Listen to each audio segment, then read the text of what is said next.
The massive doors of the Galactic Council chamber opened with a soft hiss. Ambassador Kyung-ho walked into the huge room, his black shoes clicking on the shiny floor. His heart was beating fast, but he kept his face calm. Today was the day humans would join the Galactic Council for the first time. The chamber was amazing. It was as big as 10 football fields put together. The ceiling was so high that clouds could form up there. Strange lights floated in the air, giving everything a soft, blue glow.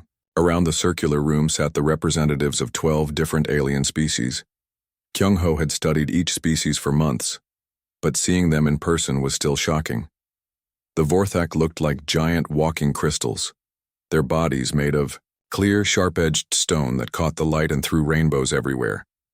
When they spoke, their voices sounded like wind chimes in a storm. The Millipecs were even stranger. They looked like huge insects with too many legs and arms. Their skin was dark green and shiny like wet leaves. Their compound eyes were as big as dinner plates, with thousands of tiny black dots that seemed to watch everything at once. The Etherians were the most unusual of all. They had no solid body. Instead, they floated in glass containers filled with colorful gas that swirled and moved like slow lightning. When they talked, the gas changed colors from blue to purple to gold. "Welcome, humans," said High Counselor Vexthan, a Vorthak who served as the leader of the council. His crystal body rang like a bell when he moved.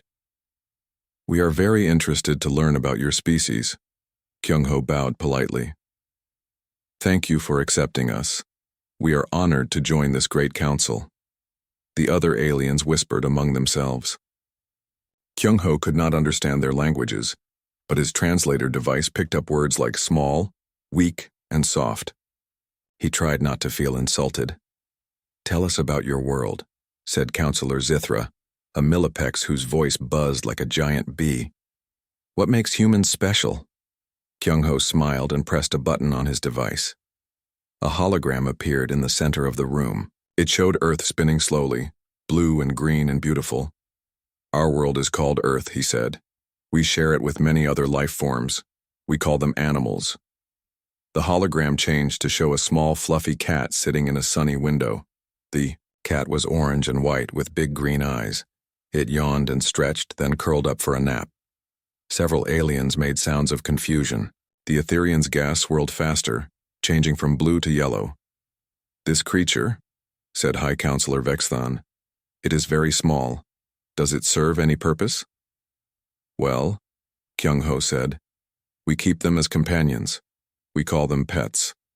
They make us happy." The hologram changed again. Now it showed a golden dog running in a park, its tongue hanging out as it chased a red ball. A human child was laughing and running after the dog. "Fascinating," buzzed Counselor Zithra. "So these animals work for you? They hunt your enemies? They guard your cities?" "Not exactly," Kyung-ho said with a laugh. "We just love them. They are part of our families." The aliens looked at each other. In the Etherian containers, the gas started swirling in confused patterns. "Families?" asked Counselor Mordesh, an Etherian whose gas was now bright orange with worry. "You adopt creatures that cannot even speak your language?" "Yes," Kyung-ho said proudly. The hologram now showed a tiny hamster running on a wheel. "We take care of them, feed them, play with them, and love them just like our own children." The silence in the chamber was so complete that Kyung-ho could hear his own heartbeat. Finally, High Counselor Vexathan spoke. "These creatures," he said slowly, "they are not warriors. They do not build ships or invent weapons. They cannot even survive without your help." "That's right," Kyung-ho said, not understanding why this was so surprising. "And you keep them because they are cute?" The word cute came out of the Vorthak's translator with a strange electronic sound, as if the machine was not sure how to handle it. "Yes, exactly." Kyung-ho's face lit up. He pressed another button and the hologram showed dozens of Earth animals, puppies playing together, kittens sleeping in a pile, rabbits hopping through grass, and birds singing in trees. The alien counselors stared at the images. Some whispered to each other in their own languages. Others just sat in shocked silence. "Amazing," said Counselor Zithra finally. Your species finds these helpless creatures attractive? We think they're wonderful, Kyung-ho said. On Earth, almost every family has at least one pet. Some people have many pets. We have special doctors just for animals, stores that sell animal food and toys, and even hotels where pets can stay when their families travel. The Etherian gas swirled faster. You spend resources on beings that give you nothing in return? They give us love, Kyung-ho said simply, and happiness. When we come home from work, they are excited to see us. When we are sad, they stay close to us. When we are sick, they lie next to us to keep us warm. High Counselor Vexthan's crystal body rang softly as he turned to the other counselors. This is most unusual, he said. In all our travels across the galaxy, we have never met a species that adopts weaker beings simply for emotional attachment. It shows they are a peaceful race, said Counselor Mordesh. The gas in his container had turned a calm green color. If they love small, harmless creatures, they clearly prefer peace to war. Yes, agreed Counselor Zithra. They must be very gentle. Their planet probably has no dangerous animals at all. Kyung-ho thought about mentioning lions, tigers, sharks, and bears, but decided not to. The aliens seemed to think humans were harmless, and maybe that was better for now. We do love peace, he said instead. We believe all life is precious. Dr. Yijin, who had been standing quietly beside Kyung-ho, stepped forward. She was Earth's best animal scientist, and she had been waiting for the right moment to speak. Honored counselors, she said with a bow. I have a request. We would love to learn about the animals of other worlds. Are there creatures in the galaxy that we might study? The aliens looked at each other again. High Counselor Vexthan's crystal body made a sound like gentle laughter. Dr. Hyejin, he said, there are indeed creatures throughout the galaxy, but most of them are not like your small, gentle pets. Many worlds have beasts that are too dangerous or wild for civilized species to handle. We have learned to avoid them or destroy them when necessary. Dr. Hyejin's eyes sparkled with interest. What kind of creatures? Monsters, said Counselor Zithra, with a shudder that made his whole insect body shake. Beings that cannot be reasoned with or controlled. They attack without warning and show no mercy. They sound fascinating, Dr. Hyejin said. Could we perhaps study some of these abandoned species? Maybe help with the ones that are causing problems? The counselors looked at each other and began making sounds that Kyung-ho realized were alien. Laughter. The Vorthak chimed like bells, the Millipex buzzed like happy bees, and the Etherian's gas sparkled with golden lights.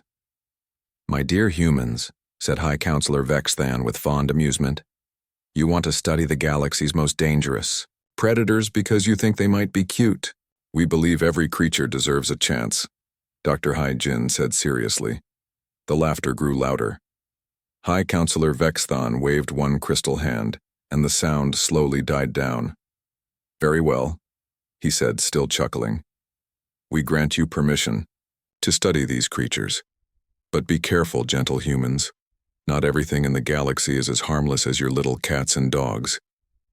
As the council session ended and the aliens filed out of the chamber, Kyung-ho heard them talking among themselves. Such innocent beings, one said.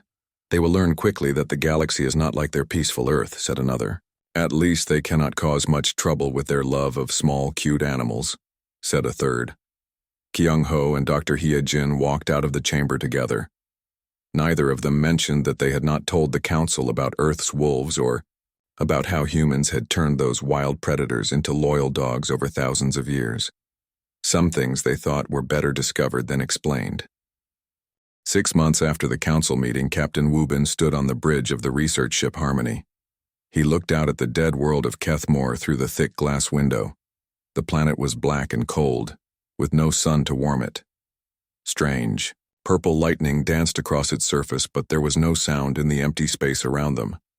Are you sure about this, Captain? Asked Engineer So Young. She was checking her equipment for the 10th time. Her hands were shaking a little, but her voice was steady. The council records say nothing has ever survived on that planet for more than an hour. Wubin smiled. He was a tall man with kind eyes and gray hair. He had spent 20 years in space, but he had never been on a mission like this one. The council also said these creatures were impossible to study, he replied. But Dr. He-jin thinks they're wrong. She thinks every living thing can be understood if you try hard enough. Min-ho, the animal expert, was studying readings on his screen. He was young, maybe 25, with thick glasses and messy black hair. The energy readings are strange, he said. It's like the creatures down there are made of electricity and shadow at the same time. Void stalkers, said So-young, reading from the council files. They can walk through walls and eat power from machines. 3 different species tried to live on Kethmore, and the void stalkers drove them all away. Because they were afraid, said Wubin. Fear makes people do stupid things.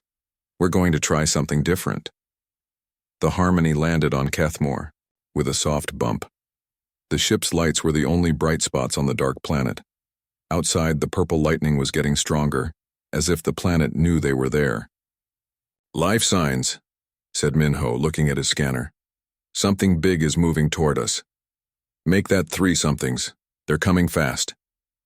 Through the ship's cameras, they could see shapes moving in the darkness. The shapes were black like the planet, but they seemed to bend and flow like liquid shadow. They had no solid form, but red eyes glowed in their dark bodies like angry stars. Here they come, whispered So-young. The first void stalker reached the ship and walked right through the metal wall. It appeared in the main room like a living shadow. 8 feet tall and shaped like a person, but wrong somehow. Its red eyes looked around the room, and its shadow body rippled with hunger. The other crew members started to back away, but Min-ho stepped forward. He moved slowly, with his hands where the creature could see them. Hello, he said in a calm voice. We're not here to hurt you. The void stalker tilted its head, like a confused dog.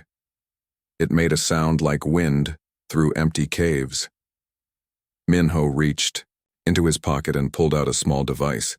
It was glowing with soft blue energy. Are you hungry? He asked. This might taste good. He set the energy cell on the floor and stepped back. The void stalker moved toward it, flowing like smoke. When it touched the energy cell, the blue light was sucked into its body. The creature's red eyes became a little brighter, and it made a sound that was almost like purring. It worked, breathed So-young. It's actually eating the energy. And it's not attacking us, added Wubin. Min-ho, try giving it another one.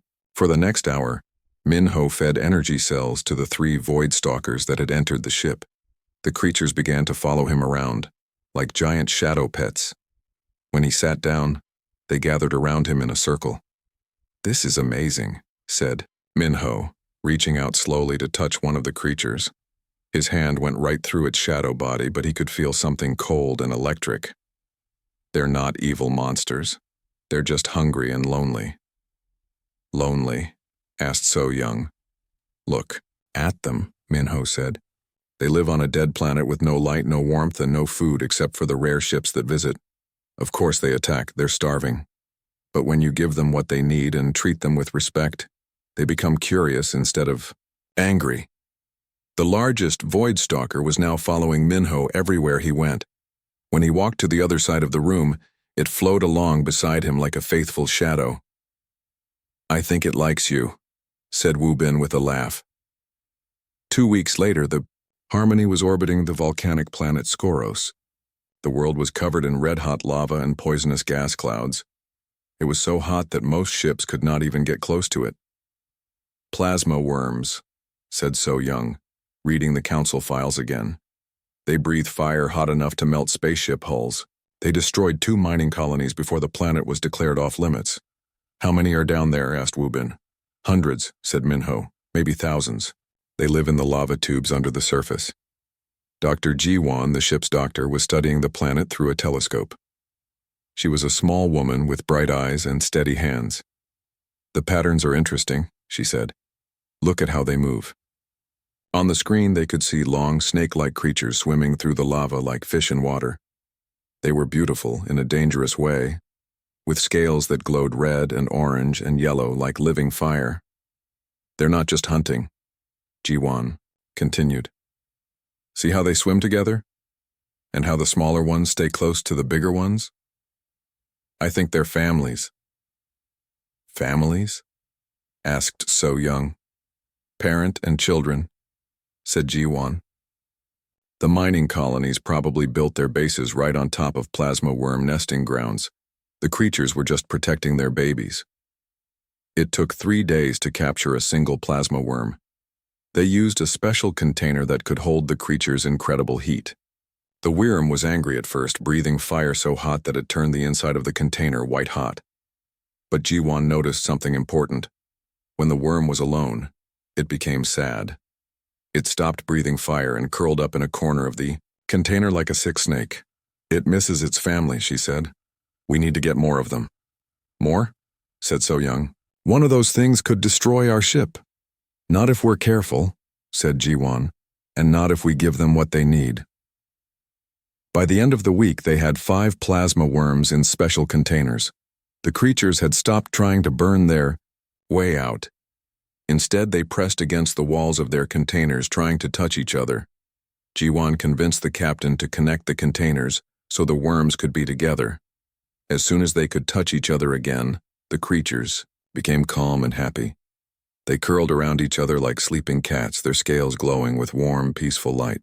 They're not monsters, said Minho, watching the plasma worms through the container wall. They're just animals who love their families. Just like humans, added Ji-won.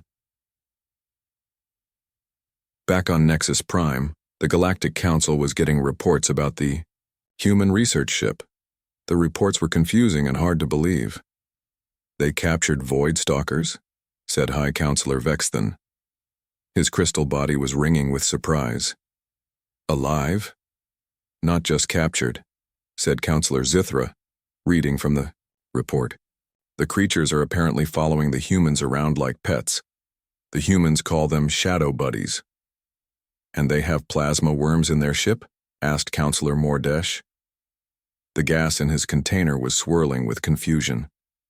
Those creatures destroyed the Helix station. The humans say the worms are good boys and girls, read Zithra. They claim the creatures only attack when their families are threatened. The counselors looked at each other in silence. This was not what they had expected when they gave the humans permission to study dangerous creatures. Perhaps, said High Counselor Vexthan slowly, we should keep a closer eye on these humans. They're harmless, said Counselor Mordesh. They think everything is cute and friendly. They probably don't even realize how dangerous these creatures really are. Still, said Vexthan, it might be wise to watch them, just to make sure they don't get into trouble. None of the counselors mentioned that they were starting to feel a little nervous about humanity's success, with creatures that had terrified the galaxy for centuries. After all, what could go wrong with a species that just wanted to make friends with everything? On the Harmony, Captain Wubin was planning their next mission. There were so many creatures to study, so many species that the galaxy had given up on. Each one was a new adventure, a new chance to prove that understanding was better than fear. He didn't know that the galaxy was starting to watch humanity with growing concern.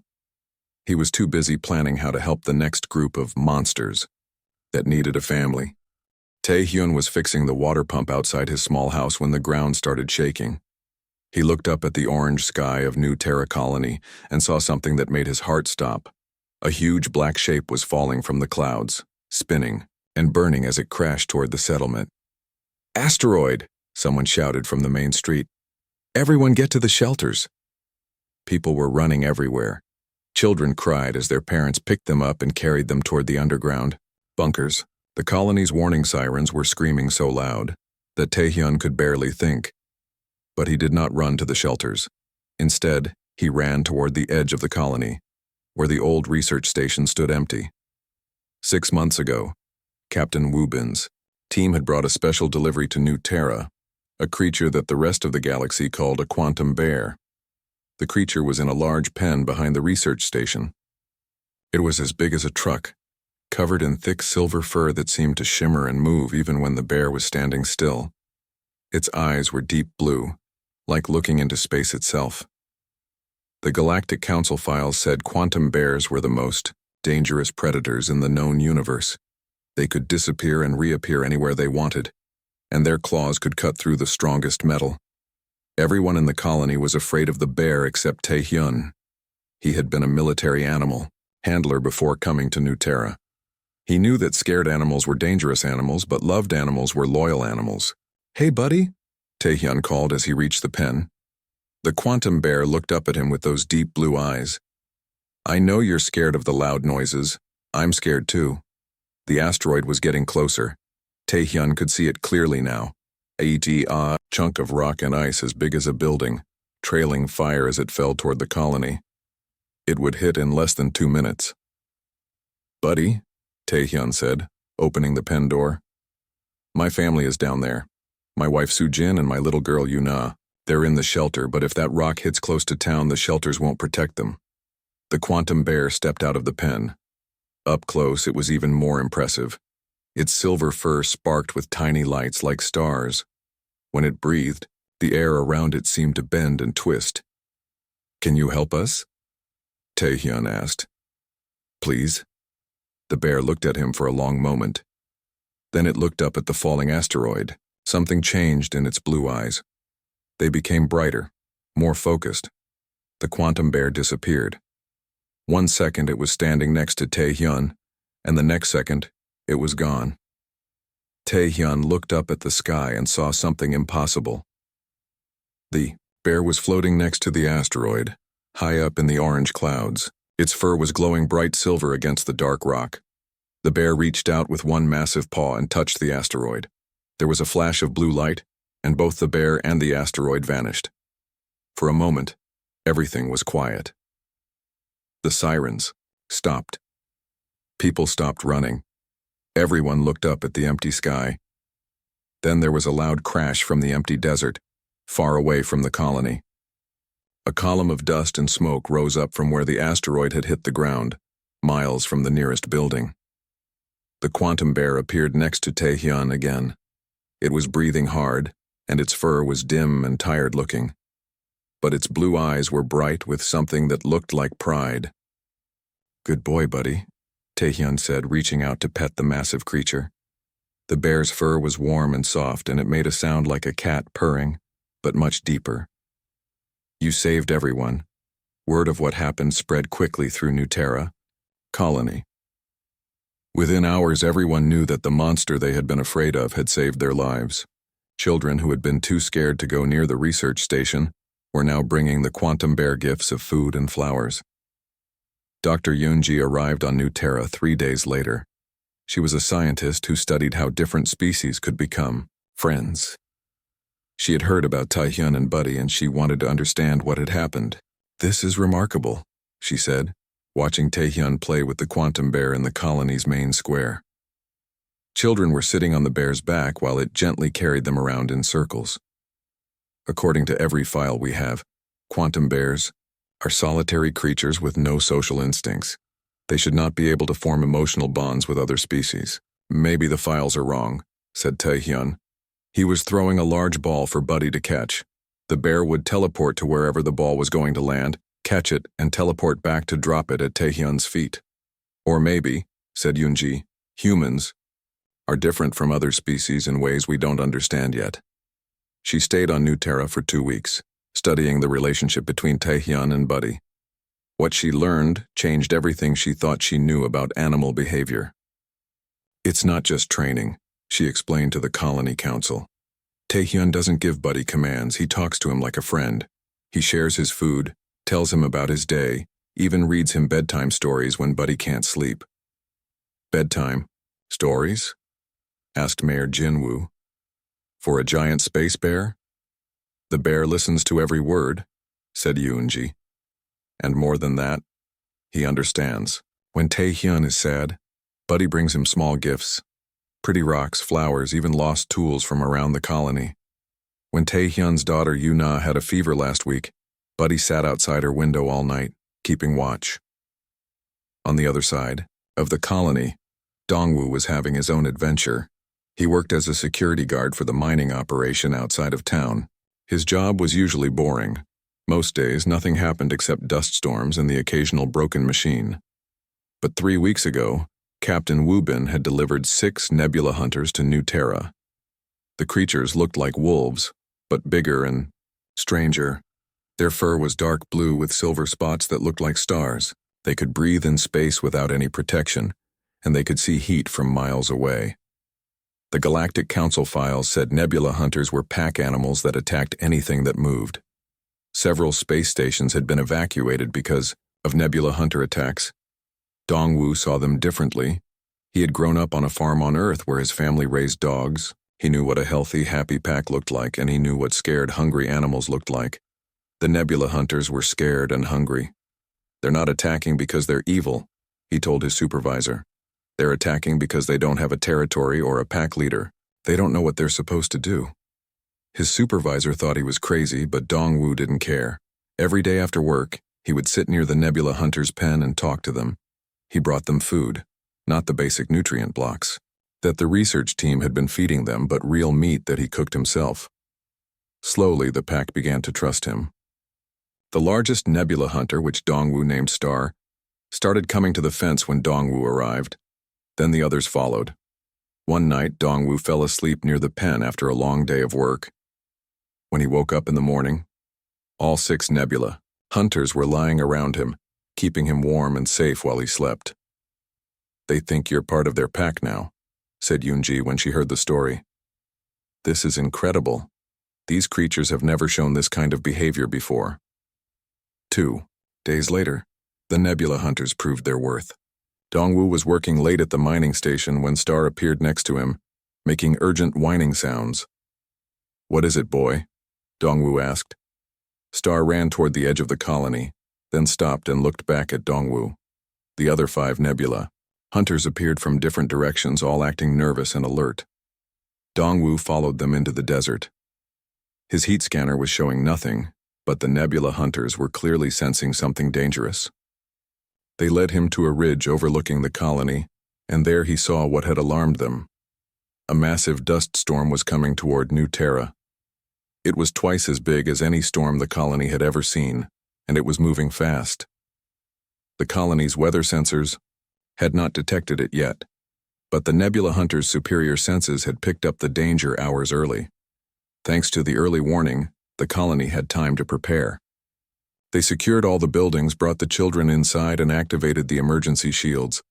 When the storm hit, New Terra was ready. "The hunters saved us," Dongwu told Mayor Jinwu later.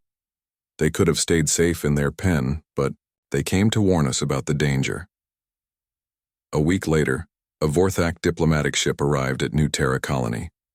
The crystal-bodied aliens had come to see for themselves what the humans were doing with the galaxy's most dangerous creatures. Ambassador. Kethavel stepped off his ship and immediately saw something that made his crystal body ring with shock. A quantum bear was playing with human children in the town square, gently catching them when they jumped off the playground equipment. 6 nebula hunters were walking calmly through the streets with human security guards, their star-spotted fur shining in the sunlight. "This is not possible," Kethavel said to himself. Mayor Jinwu welcomed the Vorthak diplomat with a big smile. "Ambassador Kethavel, welcome to New Terra. Would you like to meet our friends?" "Friends?" Kethavel's voice was barely a whisper. "Oh yes," said Jinwu proudly. "Buddy the Quantum Bear saved us from an asteroid last month. And Star's pack, the Nebula Hunters, they warn us about dangerous weather before our own machines can detect it. They're part of our community now." Admiral Songmin was reading reports in his office aboard the Earth Defense Station when the emergency alarm started ringing. Red lights flashed on the walls, and his communication screen lit up with an urgent message. "Admiral," said Lieutenant Park SEO from the control room, "we're getting a distress call from Outpost Kepler. They're under attack by the Kethmori fleet."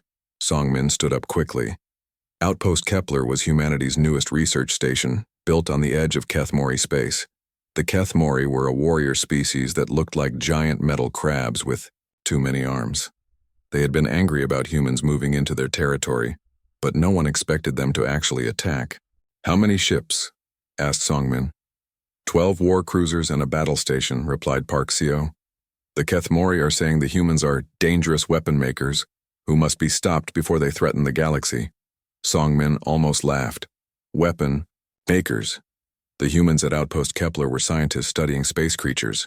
They had no weapons except for basic defense systems. Send word to Commander Jae-sung, Songmin ordered. Tell him help is coming.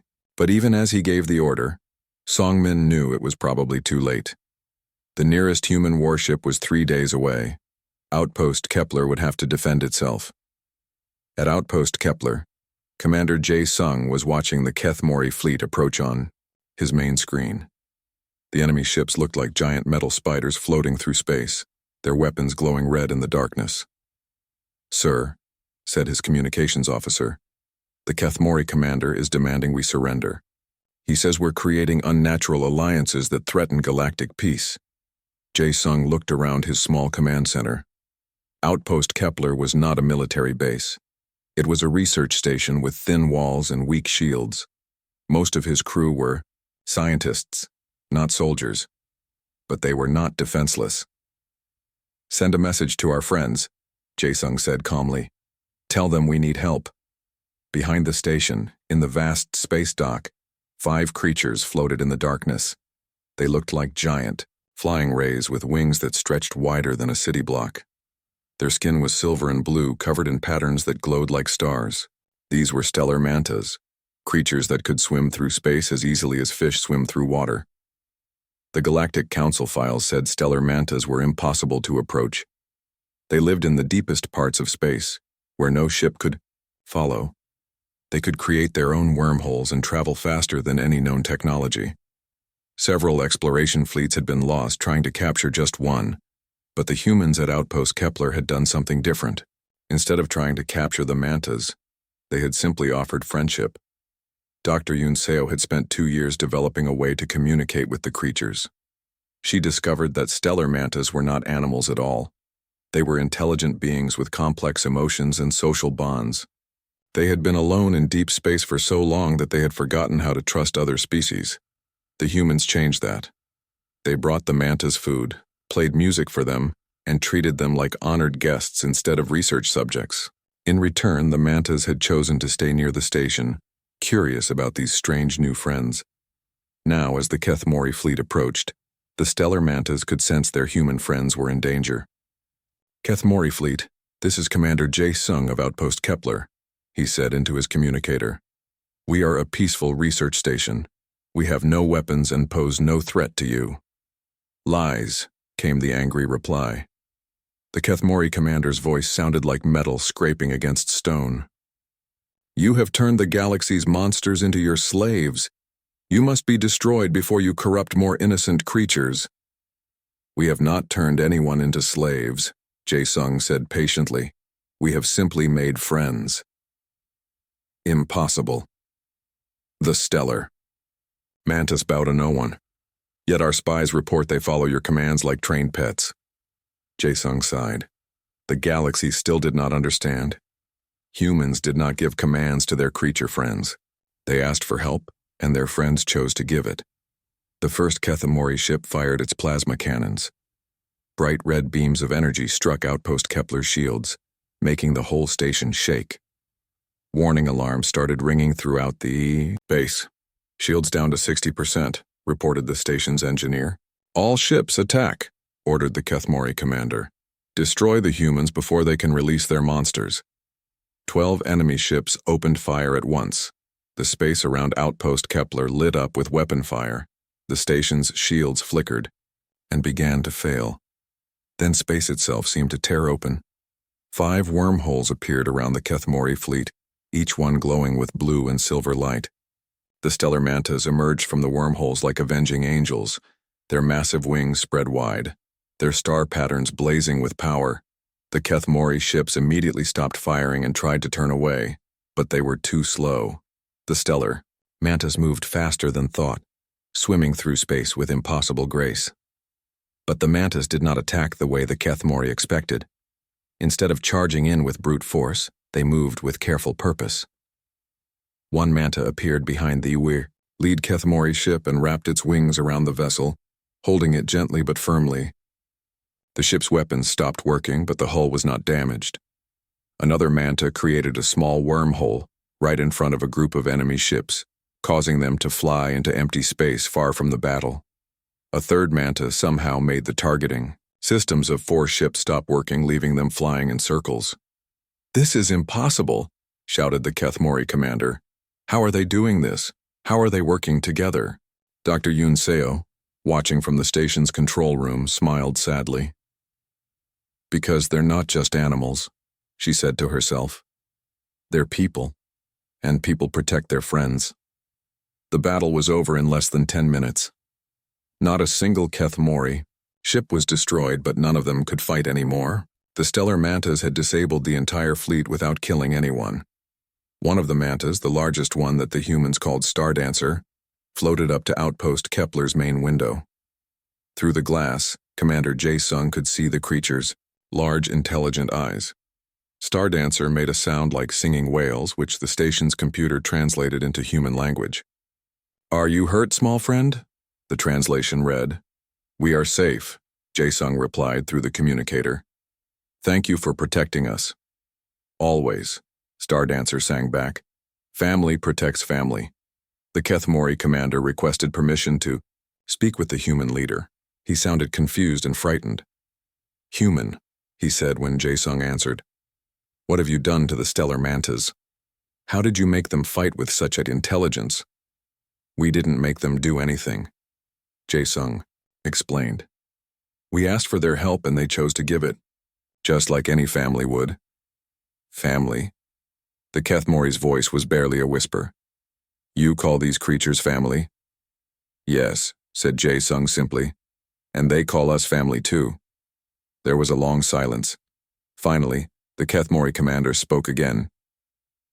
"We came here to stop you from creating dangerous weapons," he said slowly. "But you have not created weapons at all, have you?" "No," said Jae-sung. "We have created friendships." "Friendships that can disable a war fleet in 10 minutes, the commander said. "Friendships with creatures that can reshape space itself." "Do you understand what this means?" For the first time, Jae-sung felt a chill of worry. "What do you mean?" "You have not just tamed monsters, human. You have awakened gods. And gods who love you will do anything to protect you."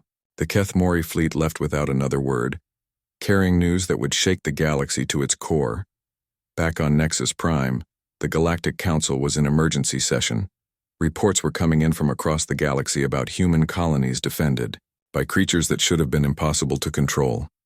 Quantum bears teleporting asteroids away from cities, Red Counselor Zithra. Nebula Hunter packs serving as early warning systems. Plasma worms heating entire colonies during ice storms. And now stellar mantis disabling war fleets without firing a shot. "The humans are not just befriending these creatures," said High Counselor Vexithon. "They are changing them, making them smarter, more organized, more purposeful."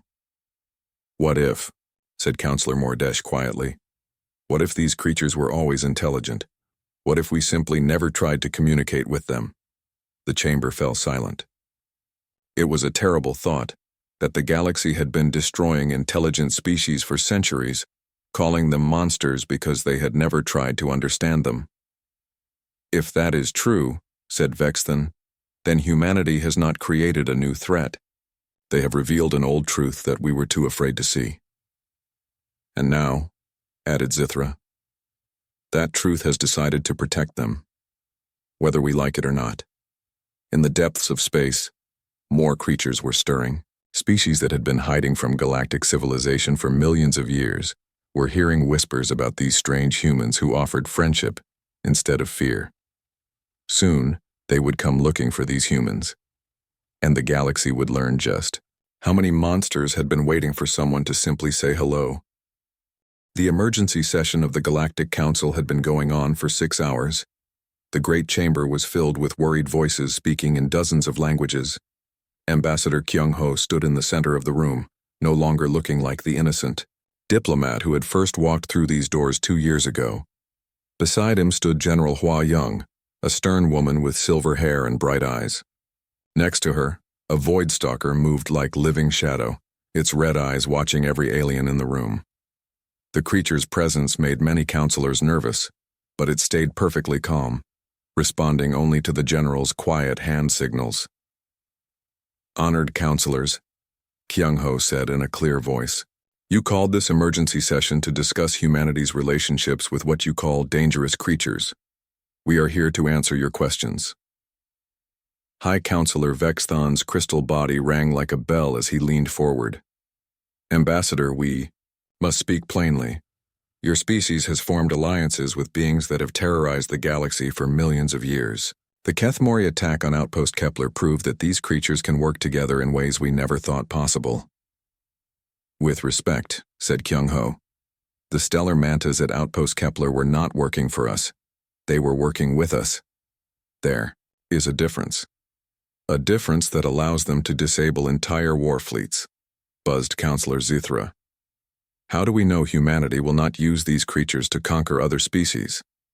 General Hua Young stepped forward.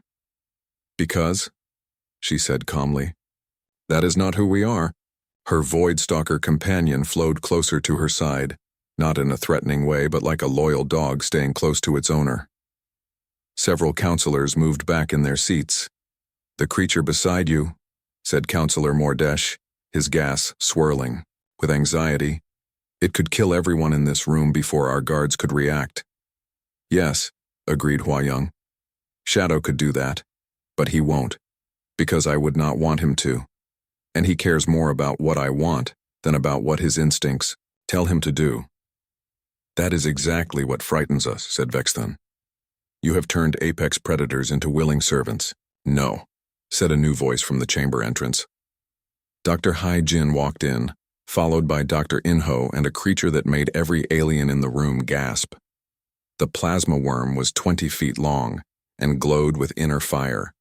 Its scales shifted from red to orange to yellow like living flames. It should have been burning everything it touched, but instead it moved carefully around the delicate crystal formations and gas containers, making sure not to hurt anyone. "We have not turned them into servants," Dr. Hai Jin continued. "We have helped them become who they always were inside." Dr. Inho gestured to his plasma worm companion. "This is Ember. 2 years ago, your files said she was a mindless killing machine, but watch." He spoke to the plasma worm in soft, gentle tones. "Ember, these counselors are afraid of you. Can you show them you're not dangerous?" The great serpent lowered her massive head and made a sound like a cat purring, but much deeper. Her scales dimmed to a warm, gentle glow. She carefully moved, closer to the nearest counselor, Counselor Zithra, and very gently touched his insect-like hand with the tip of her snout. Zithra did not pull away. Instead, he stared in amazement as the plasma worm's warm touch healed a small cut on his hand that he had gotten that morning. She helped me," Zithra whispered. "She always could," said Inho. "Plasma worms have healing abilities, but they only use them for creatures they trust and care about. You never discovered this because you never tried to earn their trust." The chamber was silent for a long moment. Finally, High Counselor Vexthon spoke. "Dr. Hyejin," he said slowly, "are you saying that all the creatures we have classified as monsters are actually intelligent?" "Not all," Dr. Hyejin replied, "but many more than you think.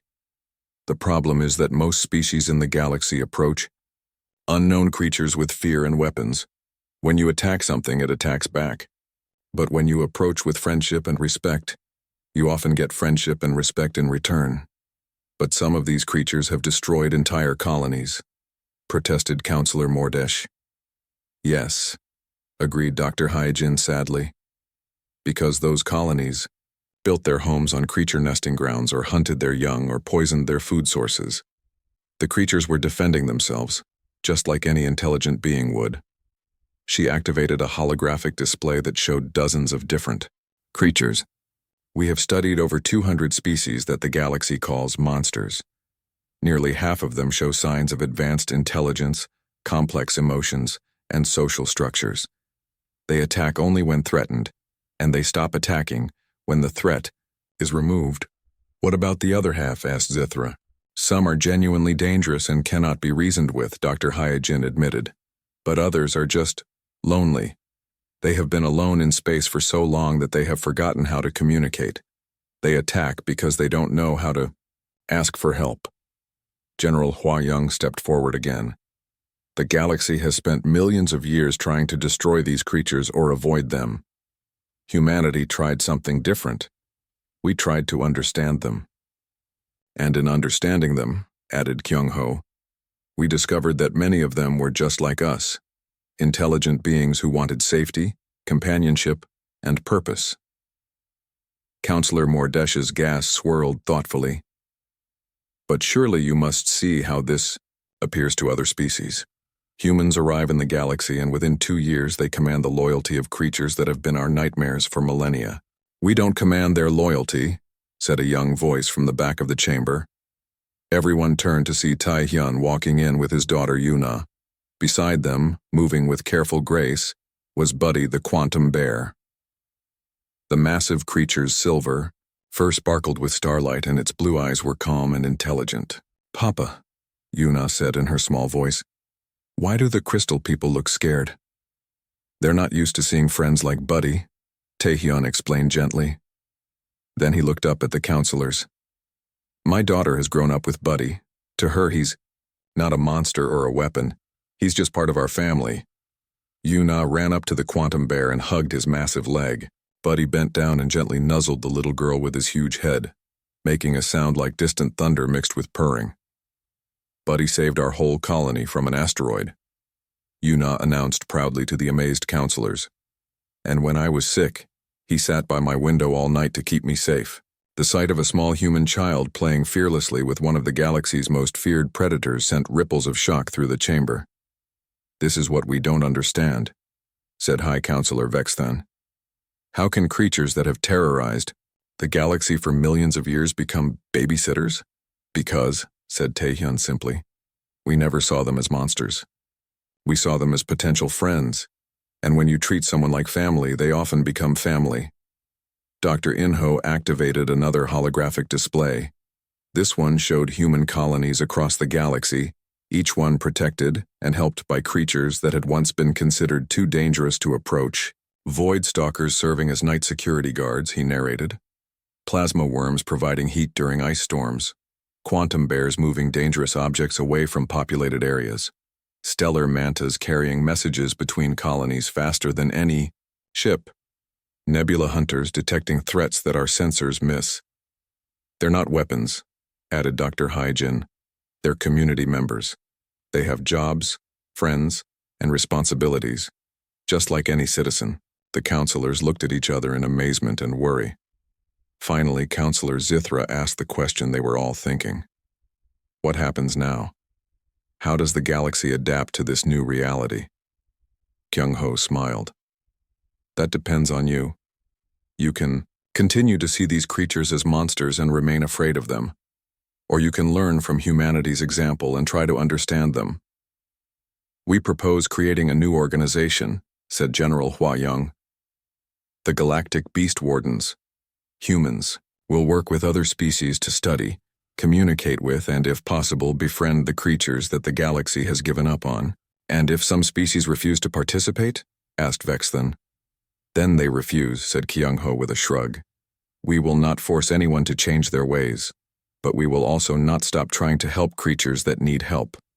High Counselor Vexthan was quiet for a long moment. Around the chamber, other counselors whispered among themselves in their various languages. "Very well," Vexthan said finally. "The Galactic Council officially recognizes humanity as the galaxy's premier beast wardens. You will have the authority to study and relocate dangerous creatures, with the goal of finding peaceful solutions to problems that have plagued us for millennia." "Thank you," said Kyung-ho with a bow. "But we have one condition," added Vexathan. "These creatures that you call friends, they must be registered and monitored. The galaxy needs to know where they are and what they are capable of." "Agreed," said Kyung-ho. "But in return, we ask that the galaxy stop automatically classifying unknown creatures as monsters. Give them a chance to prove they can be peaceful before deciding they need to be destroyed." "That seems reasonable," said Vexthan, though his crystal voice sounded uncertain.